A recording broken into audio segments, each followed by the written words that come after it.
I can go on brand marketing. So much of the marketing that we have done in the past has been aimed at just connecting with the customer at the front end, and the operations side with having the flow at the back end be connected to the processing system. But now operations may be going to a different level, and I'll show an example of that in a moment. And compliance, how we have been able to piggyback, in many cases, field support with compliance requirements. All of these functional areas are changing. Yes, a lot of it's driven by technology, but it's being forced. The question is, how are we going to adapt to that, and how much of this is going to be the way the future is? We need to rethink many of the functions that franchising is doing, not in terms of their importance, in terms of what the outcome needs to be, but in terms of the process of how we get there. All of these things are in play today.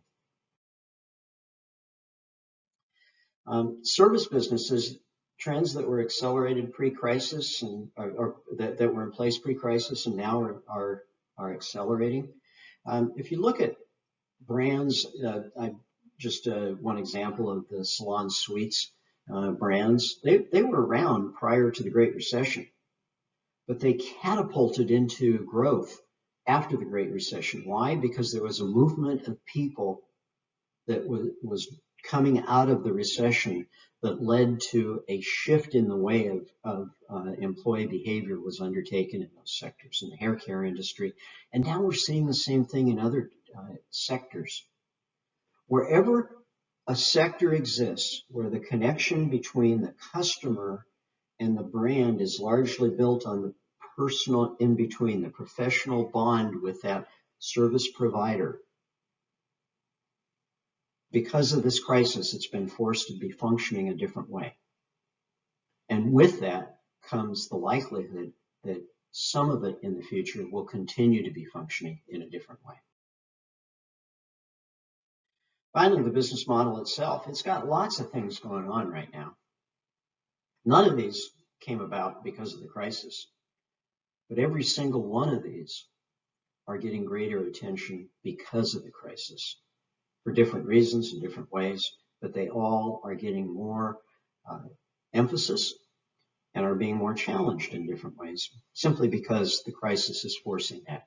And that's an acceleration of what would normally be a typical flow of these regulatory and legal bodies working through these typical issues.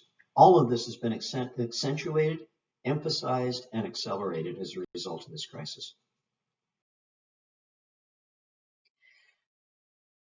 One other one that I would mention from conversations with our research team that they say are clearly becoming evidence now is that equity investors, PE firms, other types of equity investors are not just providing financial capital.